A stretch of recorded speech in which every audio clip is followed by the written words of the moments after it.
Olá, estamos iniciando mais um diálogo num programa extremamente gostoso que a gente vai falar das mulheres, vamos falar do empoderamento das mulheres, desenvolvimento da mulher, crescimento, carreiras.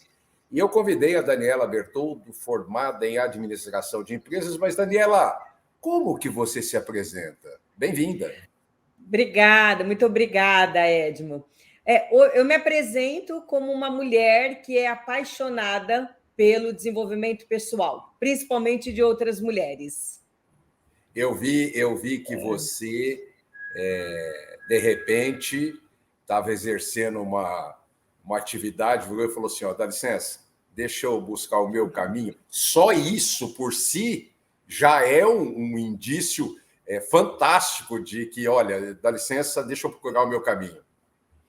Exatamente isso. Eu trabalhei no mundo corporativo por 25 anos, fui executiva, trabalhei em grandes empresas, mas chegou aquele momento, que é o que você falou, Edmo, chega aquele momento na nossa vida que a gente diz o seguinte: eu tenho muito mais vida para trás do que terei para frente. Então, o que eu quero fazer da minha vida enquanto contribuição, enquanto legado, enquanto entregar um valor? E aí foi nesse momento que eu decidi fazer uma transição de carreira e trabalhar de fato com algo que tivesse propósito e que pudesse contribuir com o desenvolvimento de outras pessoas e principalmente com o desenvolvimento das mulheres. Então, baseado aí na minha vivência de 25 anos, como empreendedora, como carreira executiva, eu falei, agora chegou o momento de compartilhar as minhas experiências, os meus erros, os meus acertos, e como viver disso, né? Como fazer dinheiro e viver de algo que você realmente gosta, que você é apaixonada e que tem um propósito maior, pensando muito mais no futuro do que no nosso presente. A Daniela, para não ser tão modesta assim, ela simplificou bastante, mas ela foi executiva da Nationwide, da Alelo Brasil, da Benvisa, Vale, Banco Santander e CVC Corporation. Dani, hoje eu estava vendo uma matéria dizendo que nos últimos 8 anos a participação das mulheres em cargos executivos saltou de 17% para 28% nos últimos 8 anos.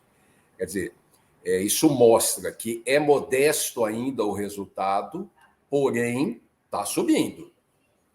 É verdade. Tem uma evolução, a gente percebe essa evolução, e os dados estão aí para nos mostrar que existe essa evolução, mas ela ainda é tímida, né, Edmo? Eu acho que nós temos condições para poder, de fato, mudar esse número e mudar esse cenário. Aí você, de repente, vira e fala assim, não, eu vou fundar o Instituto BERT, né? Que você vai falar o que é cada uma dessas letras, mas ele conjumina com Bertoldo, né? Abrir um pouquinho do Bertoldo, e você resolveu fundar o Instituto BERT com esse objetivo. Conta um pouco dessa história para a gente, desde a fundação e o funcionamento. Perfeito. O Instituto BERT, ele nasceu para apoiar, né, profissionais, principalmente em suas carreiras e nos seus desenvolvimentos. Então, o que significa o Instituto BERT, né? Que são as letras iniciais, como você mesmo colocou. O bem, ele vem de bem-estar, de bem de ser e de bem viver. Então, o que a gente percebe, e aí na maioria dos profissionais, que se você não está bem, se você não tem clareza, né, se você não se cuida, principalmente de toda a tua parte, energia emocional, energia física, energia mental, você não consegue ter uma clareza e muito menos um plano de carreira ou um plano de desenvolvimento. O E, ele vem pautado de escolhas. Como é que você consegue fazer escolhas inteligentes, né, e também de forma consciente? Para isso, você tem que estar bem. O R de ressignificação. Como é que você ressignifica o seu passado, de onde você vem, para onde você quer ir, olha o teu momento presente e constrói um plano para o futuro. Porque o que a gente percebe, principalmente aqui no Instituto, Edmo, é que muitas pessoas vivem do passado E tem uma questão também, até pautada em autoestima, principalmente quando você vem de uma classe social não tão privilegiada como algumas outras. E aí é onde entra até a síndrome do impostor. Hoje falamos muito da síndrome do impostor, que nada mais é do que você sentir uma fraude ou você não se sentir adequado e ficar questionando o tempo todo se você merece estar nesse lugar. Isso destrói carreiras, destrói inclusive vida, né, vida familiar. Então, como é que a gente constrói isso, ressignificando aonde estamos e para onde queremos chegar? E o T ele vem muito de transformação, que é a transformação que o indivíduo, principalmente as mulheres, elas buscam. E aí está muito conectado também com esse equilíbrio, tem questão de cultura, tem essa questão cultural, mas tem que ter uma transformação. Né? Então, quando você passa por esses 4 grandes pilares, você chega ao final do processo dizendo o seguinte: eu entendi quem eu sou, eu respeito a minha história, eu entendi aonde eu estou e aonde eu quero chegar. E aí você construindo esse plano, né, e executando com muita disciplina, você consegue, de fato, esse crescimento e atingir o que você quiser. Você é curioso que é importante a gente deixar claro, porque nada vem fácil, né? Não. Você nota a sua carreira, a sua história, você andou para caramba, quase uma nômade, vamos dizer assim, né? Saindo de Ribeirão Preto, Campinas, São Paulo, Rio Grande do Sul, nos seus estudos. Enfim, não é fácil, né? Quer dizer, a mulher chegar, e aí eu pergunto para você, e como é que faz com a família? Como é que faz com filhos? Como é que faz tudo isso, precisando fazer esse esforço terrível para poder alcançar essa independência, vamos dizer assim, masculina? Você precisa ter uma rede de apoio. Em primeiro lugar, você tem que ter confiança e saber o que você quer. Porque quando você escolhe ter uma carreira ou ter uma empresa, qualquer negócio, você precisa ter muito claro que aquilo vai exigir de você renúncia. Não dá para você ter tudo ao mesmo tempo. Então, a renúncia, ela faz parte quando você decide ter uma carreira e ter sucesso profissional, e também quando ela faz parte quando você escolhe só ter uma vida pessoal, né? Uma vida de dedicação aos filhos e à casa. Então, a renúncia, ela faz parte da sua decisão de vida. Isso é a primeira coisa que nós temos que entender. A segunda é, você decidiu, quer ter sucesso profissional, quer investir na carreira, você precisa ter uma rede de apoio. Uma rede de apoio familiar, uma rede de apoio dentro de casa, uma rede de apoio dentro do local de trabalho, dentro das organizações, porque em algum momento você vai precisar levar filho no médico, em algum momento dá alguma coisa errada, em algum momento você vai ter que se ausentar, né? Tanto da sua casa como dentro das empresas. Então, ter uma rede de apoio familiar e também dentro da instituição que você está trabalhando ou dentro do seu negócio, isso é extremamente importante. Quem vê essa gestora, educadora, orientadora, não faz ideia de que ela já foi dona de supermercado. E aí? É verdade. Como é que é botar a barriga no balcão? Como é que é o caixa? Como é que é tudo mais? E, de repente, passar uma mentora, vamos dizer assim. É verdade. Eu comecei, né, a minha carreira muito jovem, como dona de supermercado aos 17 anos, então eu era uma menina, fui emancipada pelo meu pai, que já estava nesse segmento, e sempre foi um empreendedor nato. Naquela ocasião, eu fui por livre e espontânea pressão. Qual que era o nome do supermercado? Supermercado Bem Bom. Tá. Eu fui por livre e espontânea pressão, porque eu estava terminando o colegial técnico para ser nutricionista. Então, eu tinha um sonho de ser nutricionista. Nossa, não faz confusão, por favor. Não, é isso, mas olha só. Aí, por livre e espontânea pressão, virei dona de supermercado, virei empreendedora, emancipada, e tive que administrar um caixa, tive que administrar as relações pessoais, e também num ambiente de muita exposição. Porque, né, durante 3 anos em que eu fiquei à frente do supermercado como sócia do meu irmão, nós fomos assaltados à mão armada mais de 12 vezes. e na última vez eles me tornaram, inclusive, refém. Então, era um ambiente muito exposto, então eu tinha, né, que conviver com essa questão do assalto à mão armada, mas tinha uma paixão, tinha um desejo, tinha um objetivo de continuarmos, de fato, com aquele empreendimento. A sucessão. Exatamente. Até que o último assalto, né, quando eles me tornaram refém, o meu pai também estava lá, nós decidimos que esse não seria o melhor caminho. A vida estava em primeiro lugar.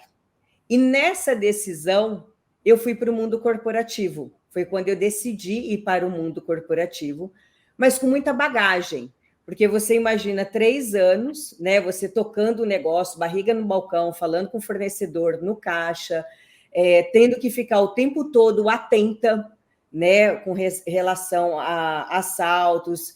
Então, assim, eu saí com uma bagagem diferente, né? Então, eu aos 21 anos eu fui para o mundo corporativo já como líder de pessoas, sabendo liderar pessoas. E qual foi a beleza e a maior experiência disso?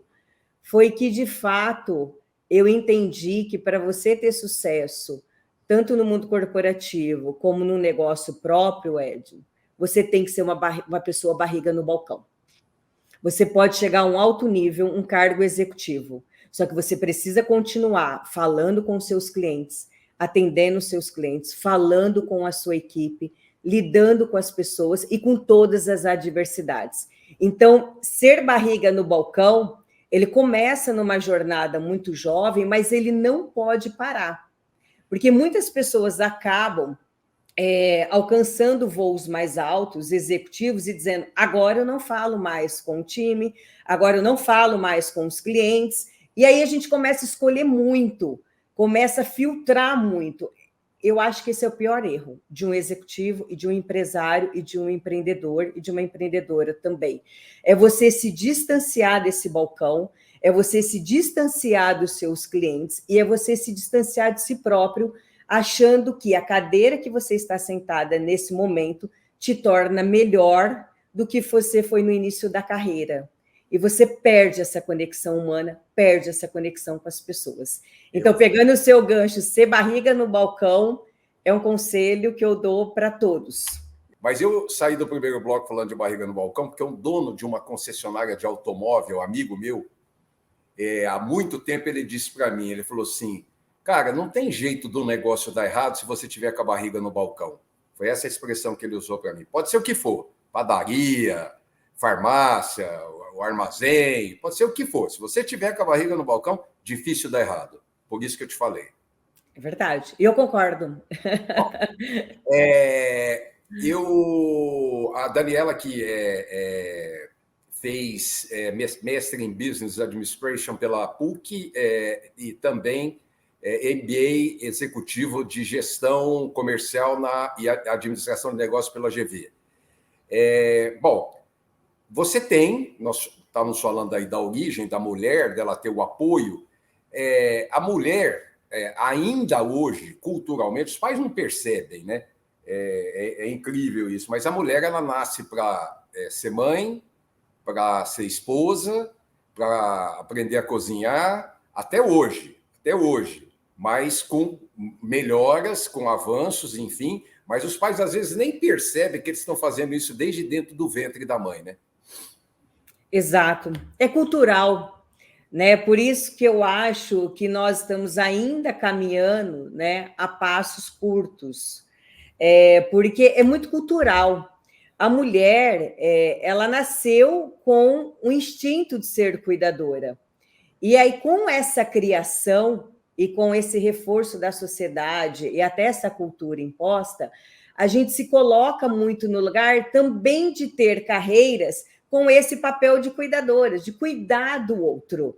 Então, quando você pensa num homem, você pensa nele numa posição de liderança, tomando decisões difíceis e com disponibilidade para viagens e para alcançar voos maiores. A mulher, enquanto isso, ela se coloca em carreiras de cuidado, de mais estabilidade, de pouca flexibilidade. E isso, de fato, tem um preço na tua carreira. Por isso que quando uma mulher ela decide investir na carreira dela e ter essa independência financeira e também emocional, Edmo, ela precisa saber que ela vai pagar um preço e que ela vai precisar de ajuda. E ajuda no sentido que nós falamos anteriormente, de redes de apoio dentro de casa e dentro das instituições, mas também de outras mulheres. Porque o que acontece? Nós não temos muitas referências de mulheres nessa condição, em posição de liderança, em cargos de destaque. E aí, se eu não tenho muita referência, eu acabo achando que isso está muito distante da minha realidade. E aí eu acabo desistindo. E nessa jornada, nesse processo, também para que a mulher consiga ir para esse próximo nível, também é fundamental ter o apoio dos homens, de dar oportunidade para essas mulheres também quando elas decidem investir na carreira. Mas esse apoio dos homens provavelmente deve começar em casa, né? Porque quando você chegou com o seu pai lá no supermercado e disse, olha, vamos voar para outra banda, se ele dissesse, não, vamos insistir por aqui, etc., tal, já começava aí uma confusãozinha, né? E depois com o marido, depois com o filho, depois para você seguir a esses estudos, para você estar em todos esses lugares. Então, é importante esse apoio de diversas fontes desses homens, né? Exatamente. Começa em casa, você tem razão. E no meu caso, eu tive essa sorte. Eu tive um pai que me estimulou muito. Imagina, né? Um pai te emancipar aos 17 anos para você empreender. Eu tive uma mãe que me estimulou muito, um irmão que foi meu sócio no início da minha jornada. Então, eu tive, sim, esse estímulo dentro de casa. Isso começou dentro de casa e depois isso foi se estendendo ao longo da minha vida, né? No meu casamento, na minha relação com o meu filho, que hoje eu tenho um filho, nas minhas relações com pares e, né, e com outras mulheres também. É verdade, mas essa autoconfiança e essa coragem, ela tem que ser estimulada dentro de casa. É muito importante. Porque se você tiver que fazer uma escolha entre seguir na sua carreira ou manter a sua relação familiar, o que você vai escolher? Por mais difícil que seja, você vai escolher a tua relação familiar porque é a tua base, né? É o que te sustenta, mesmo não sendo aquilo que você busca. Então, começar dentro de casa, sim, é extremamente fundamental esse apoio. E depois, eu acho que olhar para a Daniela e ver essa líder, essa mulher, essa empreendedora, essa executiva, tudo que você já ocupa. Nós falamos aí da National Wild, nós falamos da Lelo, nós falamos do Santander, da CVC, mas é sempre bom lembrar que você participou de coisas importantes dentro dessas empresas, né? Desses projetos, como você foi a executiva da maior rede de franquias de lazer do país. Pode falar nome, viu, Daniela? Aqui não tem problema, não. Primeira gestora brasileira a fazer uma joint venture de grande porte na área de seguros, né? Criação de startup de benefícios de um dos maiores bancos do mundo. Quer dizer, aí você vai chegar, a mulher vai falar assim, pô, mas eu nunca vou ser uma Daniela. Uhum. É verdade. Por quê? Porque a gente sempre olha as realizações. Então, quando a gente fala dos nossos feitos, parece muito distante. Mas o que é importante? Todo mundo começou do zero. Todo mundo tem uma história. Tem uma frase que eu sempre gosto de falar, que é o seguinte: antes de um professor ser um professor, ele também foi aluno. Antes de um mentor ser um mentor com toda a sua bagagem, ele também já foi mentorado. Então, para você se tornar ou entregar grandes feitos, você tem que ter sentado nessa cadeira de aprendiz. E talvez você esteja nessa cadeira de aprendiz uma vida toda, quando você decide fazer, inclusive, transição de carreira, que é uma transição de vida. E, assim, eu vim de uma família muito humilde, do interior de São Paulo. Estudei em escola pública, e tinha que trabalhar o dia todo para poder fazer faculdade, pagar minha faculdade à noite. Só que eu tinha algo dentro de mim que era: eu quero ser uma grande profissional, eu quero entregar valor, eu quero ter independência financeira, eu quero tudo isso. Então, como eu queria muito tudo isso, eu buscava tudo isso. E aí eu falava sim para projetos desafiadores. Enquanto pessoas maduras de mercado falavam: não, isso aí é uma startup, isso aí está começando do zero, isso aqui não vai dar certo. Eu falava sim. Eu falava sim para começar do zero, eu falava sim do novo, eu me arriscava. E dava super certo, porque era tanta vontade, tanto desejo, que dava tudo certo, com muitos desafios, com muitos erros, com muito aprendizados, mas eu falava sim. Então, eu sempre falo, inclusive nos meus processos aqui no Instituto, não tenha medo de falar sim. Qual é a pior coisa que pode acontecer se você falar sim para um projeto, se você falar sim para um negócio, se você falar sim para uma tentativa que é um sonho teu, que é um desejo teu? É você falar: poxa, não deu certo aqui, mas eu vou continuar. Por isso o R de ser ressignificação. A gente tem que ressignificar. Nós não somos, né, aquela pessoa da onde nós viemos. Ela tem um valor muito grande em termos de valores, de ideais, de ética, mas a gente pode construir a nossa realidade e nós temos que construir o nosso futuro. Então, eu não vim de um lugar extremamente favorecido financeiramente e culturalmente, pelo contrário. Mas eu sempre corri atrás. E eu sempre falava sim para os desafios, para as oportunidades, enquanto muitas pessoas falavam não, com medo de se arriscar. E eu falava sim, e eu falo sim até hoje. Às vezes eu falo assim: Daniela, por que você falou sim para um negócio desse? No mínimo, vai ter um aprendizado gigante. E aí as pessoas falam assim: eu tenho medo de fracassar. E uma coisa que eu aprendi na minha carreira: você fracassar num projeto não significa que você é um fracassado ou que você é uma fracassada. Pelo contrário, significa que você viveu aquilo e está pronto para viver outras possibilidades. Então, diga sim. Eu, antes de encerrar o programa, eu quero falar, não deu tempo de falar, do Grandes Mulheres do Interior, que é um projeto da Daniela Bertoldo, que foi lançado dia 4 de março passado, em homenagem ao Dia Internacional da Mulher, que é no 8, né? Onde ela está criando mulheres mentoras capacitadas e competentes que estão doando o seu tempo para auxiliar outras mulheres que não têm condições financeiras para arcar com o serviço no desenvolvimento de suas carreiras e negócios. Daniela, muito obrigado pela sua gentileza, muito obrigado pela sua colaboração. Oportunamente a gente pode voltar no tema, tá? Até lá. Obrigada, até lá.